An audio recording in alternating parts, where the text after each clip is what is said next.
ओम। हम सबके आदरणीय आदरास्पद पूज्य आचार्य जी, संस्थापक गुरुकुल विश्व भारती रोहतक, सम्मानित शिक्षक वृंद, प्यारे विद्यार्थियों, गत उपदेश में हमने पूज्य आचार्य जी से श्रवण किया कि जो धीरज धैर्यशाली व्यक्ति हैं वो अपने जीवन में कितनी भी प्रकार की बाधाएं आ जाएं, विघ्न आ जाएं, उन बाधाओं विघ्नों को पार करके वो अपने लक्ष्य को प्राप्त करने में किंचित भी पीछे नहीं हटते। तो आज मैं पूज्य आचार्य जी से निवेदन करूंगा कि पुनः हमको शास्त्रोक्त वचनों के द्वारा हमारा मार्ग प्रदर्शित करें और जीवन को किस प्रकार से हम सुखमय बना सकते हैं, जीवन को किस प्रकार से निरंतर आगे की ओर ले जा कर के उन्नति के मार्ग को हम प्रशस्त कर सकते हैं। पूज्य आचार्य जी।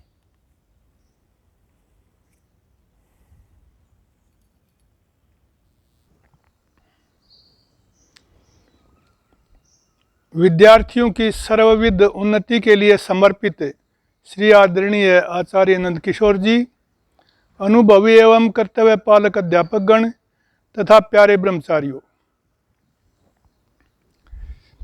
आज हम देख रहे हैं विशेष करके छात्र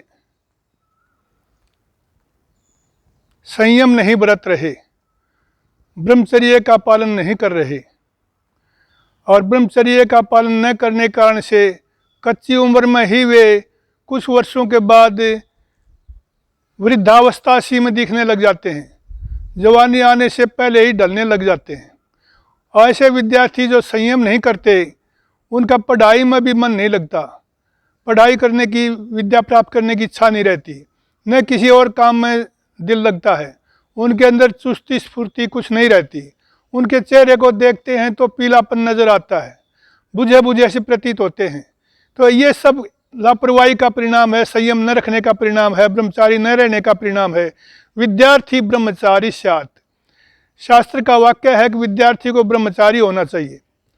वेदारंभ संस्कार में जब पिता ब्रह्मचारी को आचार्य के पास समर्पित करता है तब उसे कहता है कि ब्रह्मचारी असी असु, कि तू आज से ब्रह्मचारी है। मतलब विद्यार्थी को ब्रह्मचारी होना चाहिए। जिस समय विद्या प्राप्त करने लगता है उसी समय उसके साथ ही ब्रह्मचर्य का उसे ध्यान आ जाना चाहिए कि मैं ब्रह्मचारी बन गया हूँ। तो ब्रह्मचर्य का पालन करना ब्रह्मचारी के लिए तो विशेष आवश्यक है ही, बड़ों के लिए भी आवश्यक है। आज मैं केवल विद्यार्थियों के लिए ही कहूँगा, जैसे गन्ने में से रस निकाल लिया जाता है तो उसे खोई कहते हैं और वो किसी भी काम नहीं आ सकती, किसी काम की नहीं रहती। ऐसे ही किसी और फल को चूस लो, आम को चूस लो तो जैसे वो सिकुड़ जाता है, ऐसे ही जो ब्रह्मचर्य का पालन नहीं करता वो विद्यार्थी भी सिकुड़ा सिकुड़ा रहता है, उसके चेहरे पर रौनक नहीं रहती और उसका पढ़ाई में मन नहीं लगता। महर्षि दयानंद कहते हैं कि जितना बल और बुद्धि का नाशक ब्रह्मचर्य का नाश है, वीर्य का नाश है, उससे बड़ा दुष्कर्म कर्म और कोई नहीं है। तो इतनी बड़ी वेदना महर्षि दयानंद प्रकट करते हैं ब्रह्मचर्य की हानि पर। वेद का एक मंत्र है, आचार्यो ब्रह्मचर्येण ब्रह्मचारिणम इच्छते, कि आचार्य स्वयं ब्रह्मचर्य का ध्यान रखता हुआ अपने ब्रह्मचारी का ब्रह्मचर्य पालन करवाता हुआ और उसको विद्या देने में तत्पर रहता है तो उसे सफलता मिलती है। ब्रह्मचर्य का पालन करना ब्रह्मचारी के लिए इतना आवश्यक है जितना कि भोजन आवश्यक है। भोजन के बिना जैसे नहीं रह सकते, ऐसे ब्रह्मचर्य के बिना भी ब्रह्मचारी को नहीं रहना चाहिए। जो ब्रह्मचारी विद्यार्थी इसका संयम से पालन करता है वो विद्यार्थी सुखी रहता है, उसका हर किसी काम में स्फूर्ति बनी रहती है, हर किसी काम में उसका मन लगता है, उसकी चेष्टा अच्छे कार्यों में प्रेरित होती है, बड़ों का उसको आशीर्वाद मिलता है। क्योंकि ब्रह्मचर्य केवल इंद्रिय संयम का ही नाम नहीं, ब्रह्म का अर्थ है वेद, वेद का स्वाध्याय, वेद के अनुसार अपने जीवन का पालन करना, अपने जीवन को चलाना। और इसका एक अर्थ है ब्रह्म में विचरण करना, भगवान की भक्ति, भगवान के आदेश के अनुसार, भगवान की जो नियमावली है, प्रेरणा है, जो वेदों में उन्होंने निर्देश किया है कि किस तरह से जीवन बिताना चाहिए, तो वो ब्रह्मचर्य के व्यापक अर्थों में हम जाते हैं, लेकिन रूढ़ अर्थ आजकल ब्रह्मचर्य का वीर्य पालन से लिया जा रहा है। तो हर किसी ब्रह्मचारी को इस बात का संयम रखना चाहिए। यदि ब्रह्मचारी विद्यार्थी इसका पालन नहीं करेगा, संयम नहीं रखेगा, तो उसका जीवन नीरस बना रहेगा और वो उसकी आयु घटती चली जाएगी, क्षीण होता चला जाएगा। जैसे मशक में से एक एक बूंद पानी निकलता रहता है और वो मशक फिर पिचक जाती है, उसके अंदर कुछ नहीं रहता। ऐसे ही जो विद्यार्थी संयम नहीं रखता, ब्रह्मचर्य का पालन नहीं करता, वो भी उसी तरह से मशक के समान पिचक जाता है और उसके अंदर कुछ नहीं रहता, निस्सार तत्व हो जाता है। इसलिए ब्रह्मचर्य का पालन हर किसी विद्यार्थी को करना चाहिए। महर्षि दयानंद के जीवन में आता है कि एक बार वे अमृतसर में, या मुझे ध्यान नहीं आ रहा, जालंधर में थे शायद, जालंधर में ब्रह्मचर्य पर व्याख्यान दे रहे थे। और ब्रह्मचर्य के व्याख्यान देने के उपरांत सरदार विक्रम सिंह ने बीच में पूछ लिया कि स्वामी जी, आप इतनी महिमा ब्रह्मचर्य की बताते हो, लेकिन आप में तो कोई ऐसी बल नहीं दिखाई देता, इस प्रकार का ऐसी शक्ति नहीं दिखाई देती। उन्होंने कहा कि समय पर बताएंगे। जब सारा कार्यक्रम समाप्त हो चुका, सब लोग चलने लगे, सरदार विक्रम सिंह भी अपनी 2 घोड़ों की बुग्गी में बैठ करके चलने को तैयार हुए। और जब उन्होंने, उसके चालक ने जब घोड़ों को प्रेरित किया चलने के लिए, तो बुग्गी चल नहीं सकी। बार बार वो उसको घोड़ों को लगाए, कोड़े लगाए, और वो घोड़े चल नहीं पाए। कभी रथ इधर झूले, कभी उधर झूले, लेकिन आगे नहीं चले। तो आश्चर्य से देखा वो हो क्या गया है। रथवान ने देखा, सरदार विक्रम सिंह ने देखा, पीछे मुड़ के देखते हैं तो क्या देखते हैं कि महर्षि दयानंद ने गाड़ी का पहिया पकड़ा हुआ है। बुग्गी के पहिया पकड़ने के बाद महर्षि तने खड़े हैं, वो बुग्गी टस से मस नहीं हो पा रही है। इस बात को देख करके सरदार विक्रम सिंह आश्चर्य में पड़ गया कि 2 घोड़ों की बुग्गी टस से मस नहीं हुई, एक कदम नहीं चली। हे महर्षि, मैं आपके सामने नतमस्तक हूँ। तो महर्षि दयानंद के जीवन में ऐसे अनेक उदाहरण आते हैं, बहुत उदाहरण आते हैं। एक बार 2 पहलवान आए और कुछ इस तरह की बातें करते आ रहे थे। उधर से महर्षि स्नान करके आ रहे थे, हाथ में उन्होंने अपनी लंगोटी को निचोड़ के रखा हुआ था। और उनके सामने जब बातें हुई कुछ इस तरह की, तो वो ताड़ गए कि क्या कहना चाहते हैं, ये क्या करना चाहते हैं, क्या बात करना चाहते हैं। उन्होंने कहा, अच्छा आप इतनी शक्ति की बात करते हो तो लो, मैं इस लंगोटी को निचोड़ दिया मैंने, आप इसमें से एक बूंद पानी निकाल के दिखाओ। वो पहलवान थे, अपने आप को अभिमान था उन्हें, लाओ जी अभी करते हैं। तो एक बूंद भी पानी में निकाल नहीं सके। और उसके बाद महर्षिदार ने उसमें से निचोड़ करके और कई बूंद पानी निकाल के दिखा दिया। उनके जीवन में ऐसी बहुत घटनाएं आती हैं।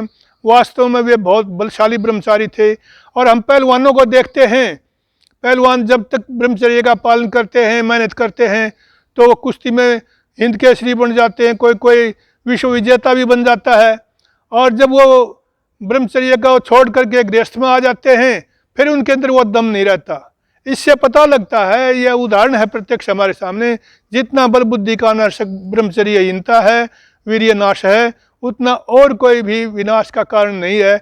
इसलिए विद्यार्थी यदि उन्नति करना चाहते हैं, सब प्रकार की पढ़ाई में अग्रणी बनना चाहते हैं, ओजस्वी तेजस्वी बनना चाहते हैं, तो उन्हें ब्रह्मचर्य का पालन अवश्य करना चाहिए। ओम।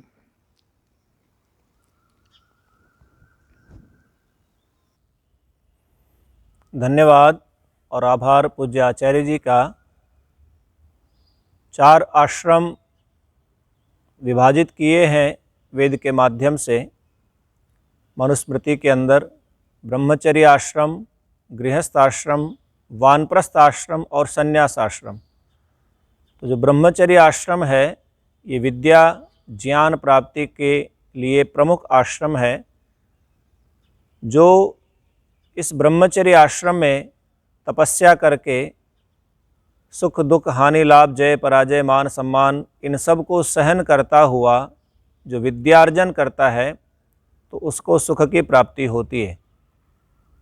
5 इंद्रियां हैं, 5 ज्ञानेंद्रियां हैं, और सभी इंद्रियां बहिर्मुखी हैं। बाहर के विषयों को ग्रहण करके मन के माध्यम तक हम तक पहुंचाती हैं।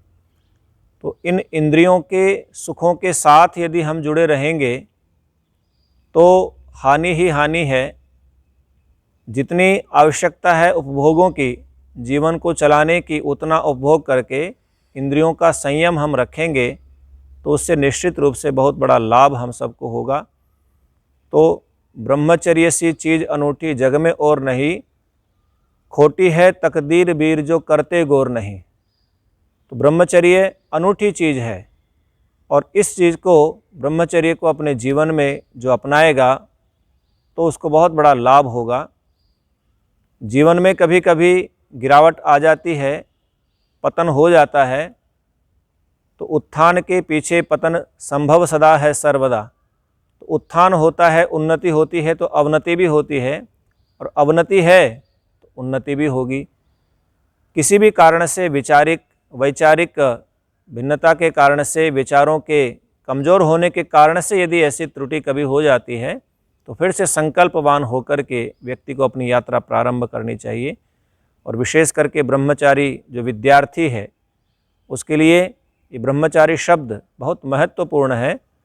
इस शब्द को हमेशा स्मरण करके रखना चाहिए, याद करके रखना चाहिए, और गृहस्थ आश्रम से पूर्व ब्रह्मचर्य आश्रम में पूर्णतया अपनी शक्ति का अर्जन करते हुए, उस शक्ति से ज्ञान ग्रहण करते हुए निरंतर आगे की ओर बढ़ता रहेगा तो उसको लाभ ही लाभ होगा। पूज्य आचार्य जी का इस विषय पर, जो बहुत प्रमुख विषय है ब्रह्मचारियों के लिए, विद्यार्थियों के लिए, छात्रों के लिए, और आज के इस वातावरण में जो सह शिक्षा है और उसके कारण से जो चारित्रिक पतन, व्यावहारिक पतन विद्यार्थियों का हो रहा है, ऐसे अवसर पर इन विचारों का आत्मसात करना विद्यार्थियों के लिए बहुत आवश्यक है। निश्चित रूप से उन सबको लाभ होगा। पूज्य आचार्य जी का बहुत बहुत धन्यवाद, आभार। ओम।